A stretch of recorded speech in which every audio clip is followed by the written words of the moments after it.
Buenas tardes, queridos amigos. Bienvenidos a nuestro programa número 37 de Impuestos en Línea. Hoy hablaremos sobre el régimen agropecuario unificado, sus características, alcances y sobre todo las alícuotas y la prórroga de presentación del impuesto.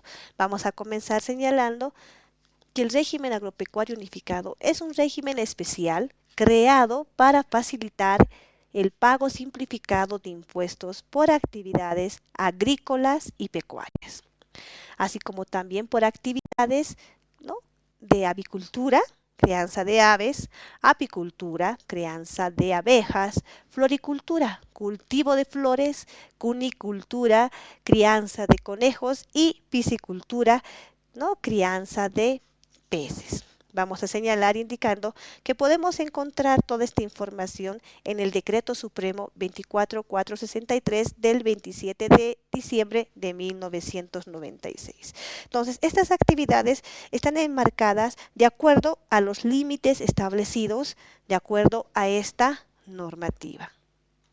¿Quiénes pertenecen a este régimen?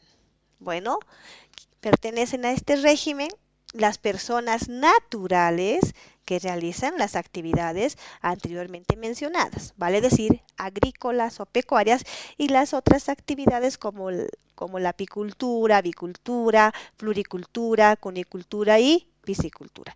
También pertenecen a este régimen los productores, aquellos que se asocian en pequeñas organizaciones, y las cooperativas dedicadas parcialmente o totalmente, ¿no?, a las actividades antes señaladas.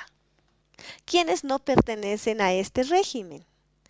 Bueno, podemos señalar que no pertenecen a este régimen las personas naturales, ¿ya?, o sucesiones indivisas y cooperativas agropecuarias, independientemente de la superficie de sus propiedades, que presten servicios a terceras personas, realizando total o parcialmente, ¿no?, las siguientes actividades, como ser plantas de beneficio, mataderos, ceba intensiva, plantas de incubación, molinos, ingenios, frigoríficos, almacenes, silos, plantas de tratamiento de leche, talleres, maestranzas, siempre que sean servicios a terceras personas.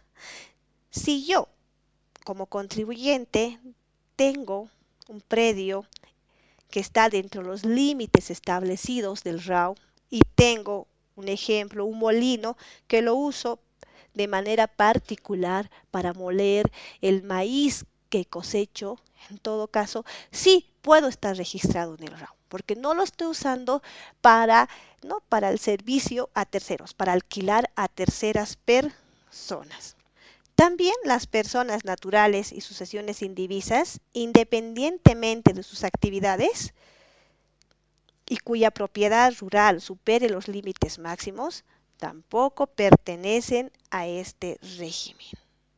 Este tipo de contribuyentes deberán registrarse directamente en el régimen general. Bueno, ahora como pueden ver en pantallas, tenemos la tabla de límites por hectáreas. Esta tabla lo pueden ustedes encontrar en el Decreto Supremo 24463 en el anexo 1. Como pueden ver, en la parte superior está dividida por zonas y subzonas. La primera parte nos habla sobre la zona del altiplano y Puna. Y esta está dividida entre la subzona norte y la subzona sur. Como pueden ver, al lado derecho tenemos desde 10 hectáreas hasta 160. Esa es nuestra delimitación para poder pertenecer al régimen agropecuario unificado. Si por alguna razón una persona tiene menos de 10 hectáreas y se encuentra la superficie de sus tierras se encuentran en la ribera al lago Titicaca, ellos no podrían pertenecer a este régimen. Más adelante les vamos a señalar qué es lo que deben realizar. Y si, por el contrario, están cerca a la ribera del lago Titicaca, pero su superficie es superior a 160 hectáreas, esa persona tampoco podría pertenecer a este régimen agropecuario unificado y debería pertenecer a otro régimen, en este caso al régimen general. Entonces, como podemos ver, la tabla nos muestra las delimitaciones de acuerdo a zonas y subzonas. De la misma manera tenemos la zona y subzona de valles. Ahí está dividido entre la subzona valles abiertos adyacentes a la ciudad de Cochabamba, la subzona otros valles abiertos, la subzona valles cerrados, subzona cabecera de valle, y tenemos ahí también directamente ya descrito, ¿no?, el tipo de subzona que se encuentra dentro de cada uno de estos rubros, y como podemos ver, ¿no?, las delimitaciones del mínimo y el máximo de las hectáreas que deben tener estas personas que tienen sus predios cerca a estas áreas. Tenemos la zona o subzona tropical, al igual que las otras zonas, está dividida, ¿no? Podemos ver la zona subtropical, subzona Yungas, subzona Santa Cruz, subzona Chaco. Y tenemos las delimitaciones. Aquí, como pueden ver, hay una gran diferencia entre en la tabla, en la primera parte y la última. Las delimitaciones son distintas. Eso es más que todo por las hectáreas de tierra que se puede tener en un sector y otro. Y tenemos la subzona pecuaria, también está dividido de acuerdo, ¿no?, a los predios que puede tener una persona. Prosiguiendo con el tema, vamos a hablar ahora sobre el certificado de no imponibilidad. Y para ello vamos a revisar nuevamente nuestra tabla de mínimos y máximos de superficie. Entonces, como podemos ver en pantalla, tenemos un mínimo desde hasta un máximo, ¿no? Y revisamos la columna desde. Esa es nuestra columna mínima que debe poseer una persona para pertenecer al régimen agropecuario unificado. Si yo o esa persona cuenta con mucho menos de esos límites, entonces él no está obligado a registrarse en este régimen, y lo que él debe realizar es el trámite del certificado de no imponibilidad, que lo va a poder gestionar anualmente, ¿ya?, hasta la fecha de vencimiento del RAU. ¿Qué datos y qué documentos nosotros necesitamos para realizar este trámite del certificado de no imponibilidad? Para ello necesitamos el título de propiedad o un documento legal que demuestre el derecho de usufructo emitido por una autoridad competente, original y fotocopia, o, caso contrario, un certificado de posesión que puede otorgarnos la máxima autoridad de la comunidad, la ubicación del predio, la denominación del predio si tuviera, el nombre completo del beneficiario, la superficie explotada, la actividad económica que se desarrolla en ese predio, lugar y fecha de emisión del certificado. Ese documento deberá ser firmado y sellado con el nombre y cargo de la máxima autoridad de la comunidad o del representante máximo de la organización o entidad civil o sin fines de lucro, quien será responsable por su emisión. Como podemos ver en pantalla, tenemos el formulario que se debe llenar para solicitar justamente el certificado de no imponibilidad, que es el formulario número 802 en su versión 2. Podemos ver en este formulario que nos solicitan justamente los datos que antes habíamos mencionado. Este formulario puede ser llenado también por el colector de cada ciudad, y también pueden ayudarle en nuestras oficinas del Servicio de Impuestos Nacionales, ¿no?, de cada jurisdicción, a llenarlo y posteriormente presentarlo y así obtener el certificado de no imponibilidad. Los contribuyentes registrados en el régimen agropecuario unificado realizan su presentación en el formulario 701. Su vencimiento es el 31 de octubre y presentan de manera anual este formulario. Para presentar este formulario deben realizar un cálculo en base a las tablas de actualización que salen anualmente mediante resolución normativa de directorio. Para poder obtener esta información, vamos a ingresar a la página del Servicio de Impuestos Nacionales, al www.impuestos.gov.bo. Una vez que ingresemos, vamos a poder ver en pantalla la página de inicio o la página principal, como pueden ver en pantallas. Vamos a buscar la opción normativa tributaria y posteriormente resoluciones normativas de directorio, donde debemos ingresar para poder obtener la resolución normativa de directorio que actualiza las cuotas fijas para el cálculo del pago de este impuesto. Vamos a buscar la resolución normativa de directorio 26 de la gestión 2016.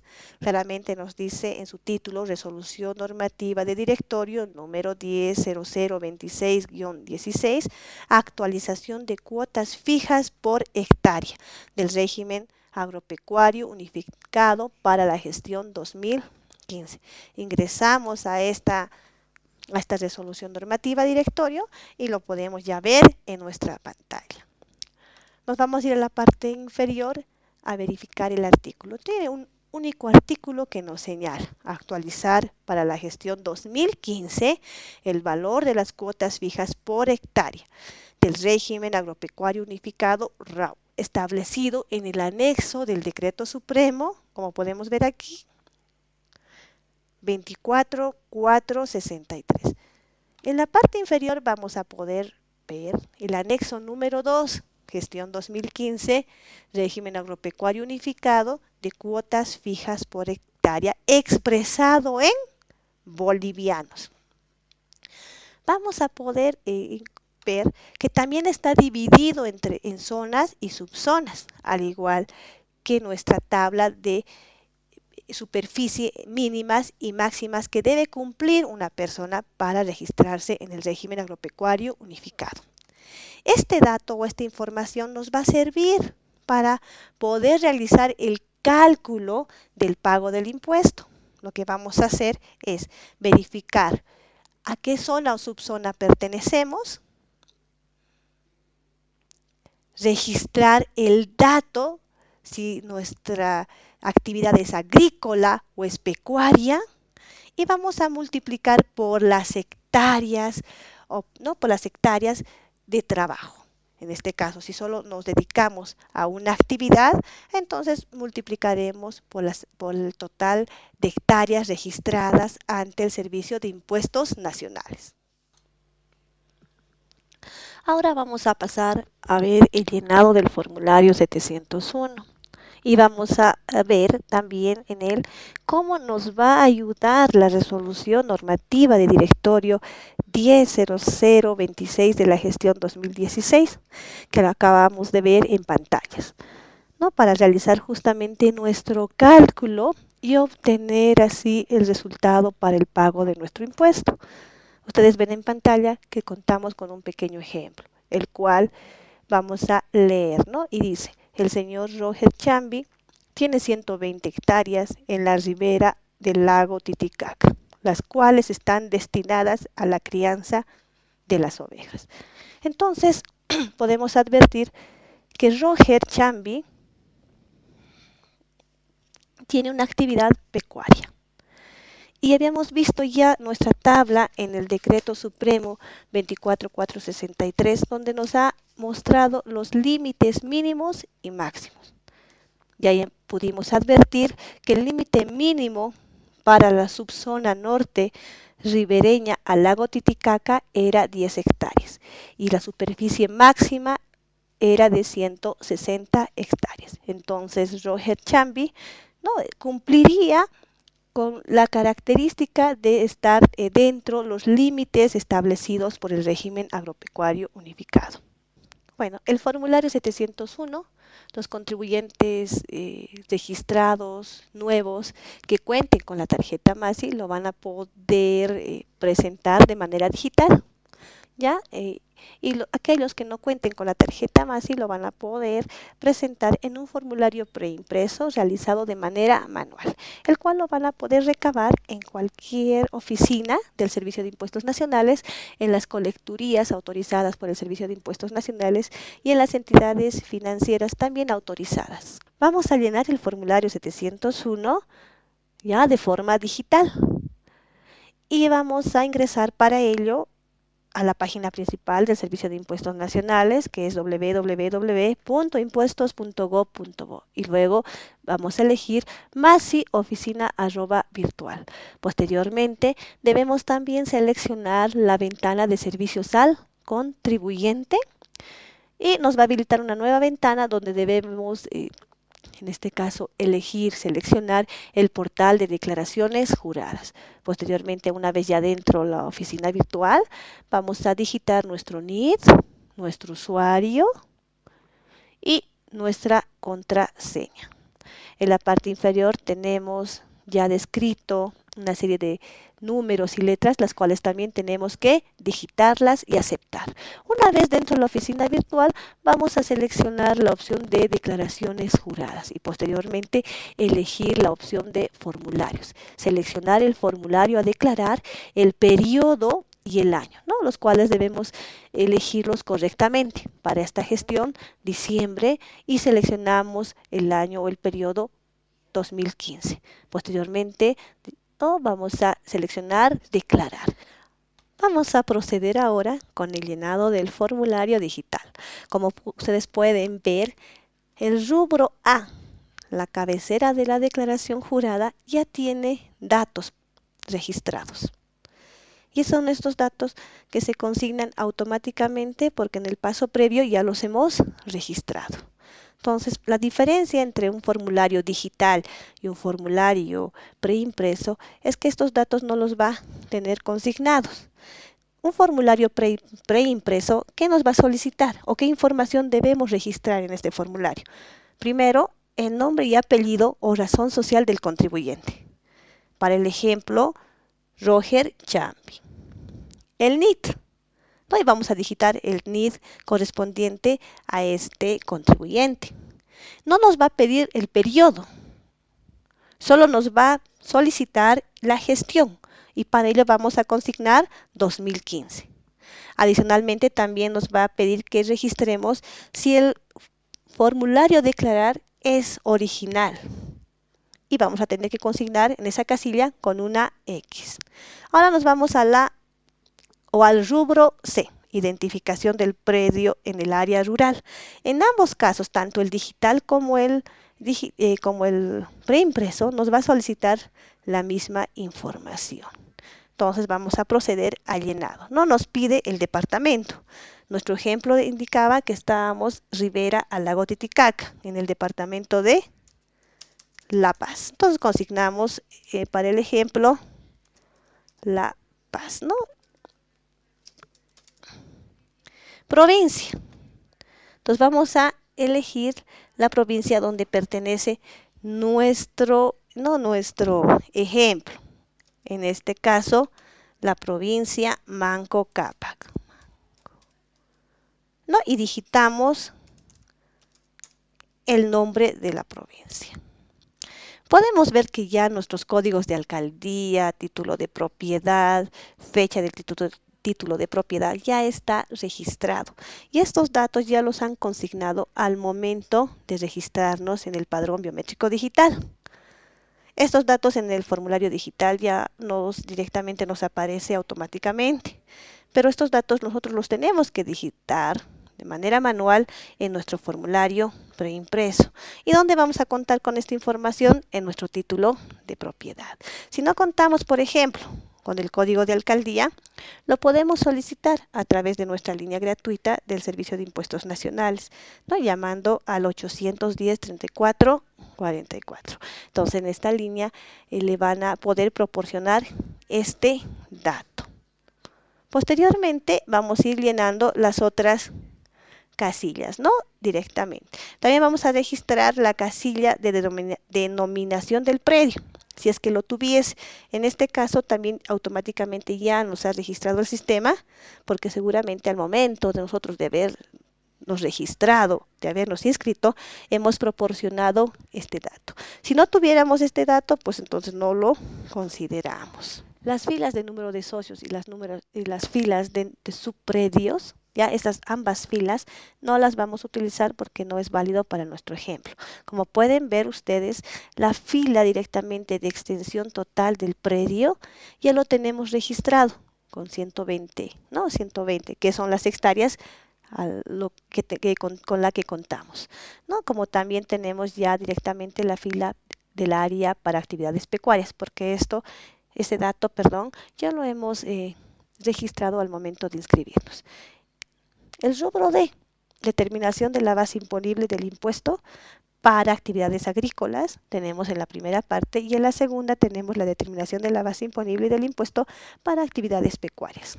Entonces nosotros al momento de registrar esta información tenemos que tener la información correcta, ¿no? Si tuviéramos actividades en las áreas agrícolas, no llenaríamos en la primera parte, ¿no? Por la superficie total o parcial que estemos utilizando para esta actividad.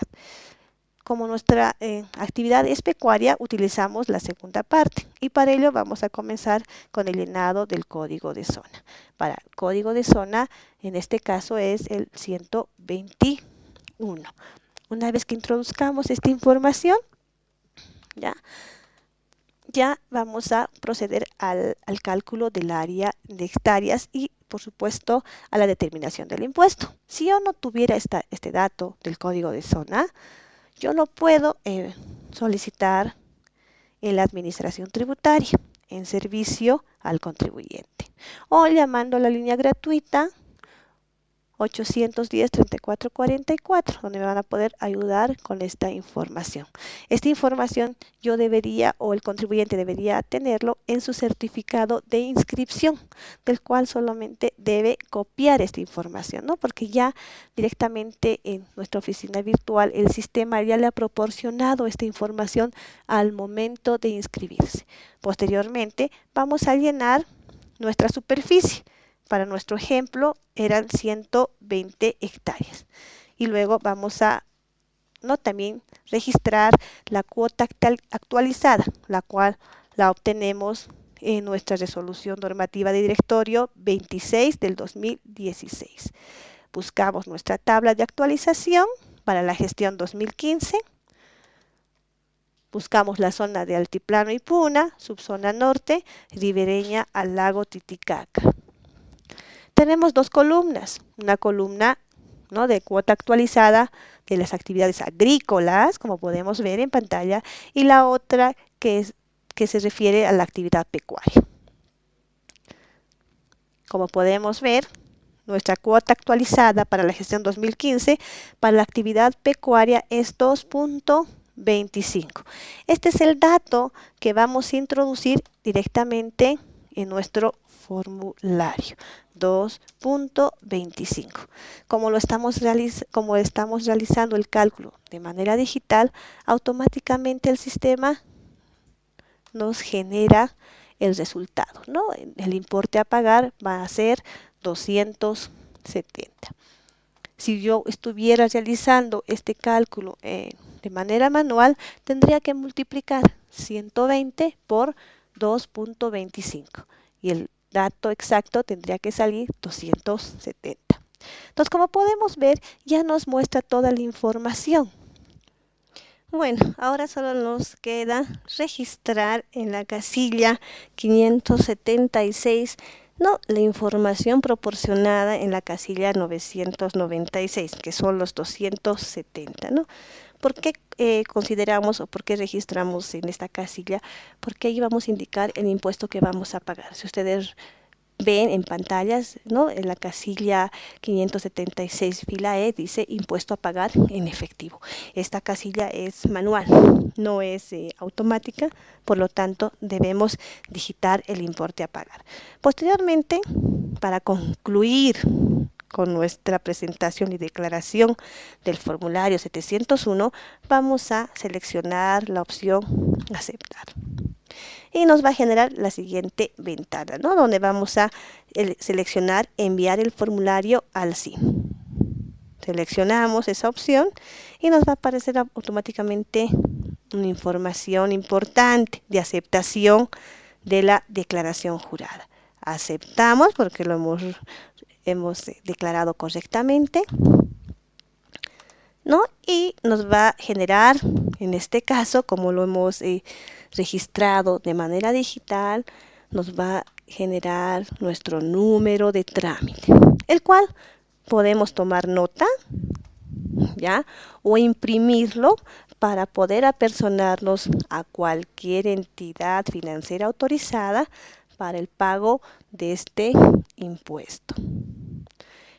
Y con esto habríamos concluido nuestra presentación, ¿no? Habríamos concluido con nuestra presentación de este formulario. Bueno, amigos, una vez concluido el envío de esta información o del formulario 701 a la base de datos del Servicio de Impuestos Nacionales, bueno, tendrán que ir a hacer el pago a una entidad financiera autorizada. Habíamos señalado en un principio, ¿no?, que el plazo de vencimiento fue el 31 de octubre, o es el 31 de octubre de cada año. Justamente en el mes de octubre, el 25, el Servicio de Impuestos Nacionales ha publicado una resolución normativa directorio, que es la 29 del 2016, la que vamos a ver en pantallas. Esta resolución cuenta con un único artículo y que señala lo siguiente: ampliar hasta el 30 de diciembre de 2016 el plazo para la presentación de las declaraciones juradas y pago de las obligaciones tributarias del régimen agropecuario unificado, RAU, correspondientes a la gestión fiscal 2015. Entonces, como podemos ver, todavía hay plazo para la presentación de la declaración jurada del formulario 701. Bueno, otro aspecto importante que debemos mencionar es la actualización del monto de pago, y para ello habíamos señalado que debemos nosotros recurrir a la resolución normativa directorio que se publica anualmente, ¿no? Y que para este caso, para la gestión 2015, es la resolución normativa de directorio 10-0026-2016, ¿no?, que lo vamos a poder encontrar en nuestra página de inicio del Servicio de Impuestos Nacionales. El lugar de la presentación de este formulario, del formulario 701, habíamos indicado que se puede hacer la presentación en cualquier entidad financiera autorizada, y para ello podemos señalar al Banco Unión, al Banco Nacional de Bolivia, al Banco Mercantil Santa Cruz, al Banco Solidario, al Banco Visa, Mutual La Primera, Banco Ecofuturo, Banco FIE, Banco Los Andes, Banco Prodem, Banco Fortaleza y Banco Fácil. Ahora, en aquellas poblaciones o localidades donde no exista entidades financieras, los pagos lo van a poder realizar y la presentación de este formulario en las colecturías autorizadas por el Servicio de Impuestos Nacionales. Bueno, amigos, nos ha llegado una pregunta, una consulta de Fanny Cutipa, que señala: ¿cómo debo declarar si mi propiedad se encuentra en dos jurisdicciones municipales distintas? Querida Fanny, al respecto, ¿no?, cuando una propiedad se halle comprendida entre dos o más jurisdicciones municipales, se debe efectuar la declaración y el pago del impuesto en la jurisdicción donde se encuentre comprendida la mayor extensión de la propiedad.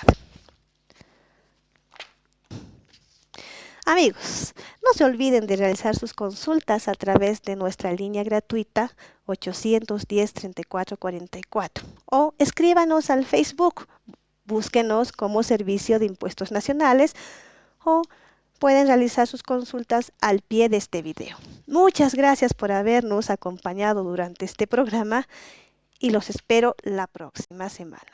Gracias.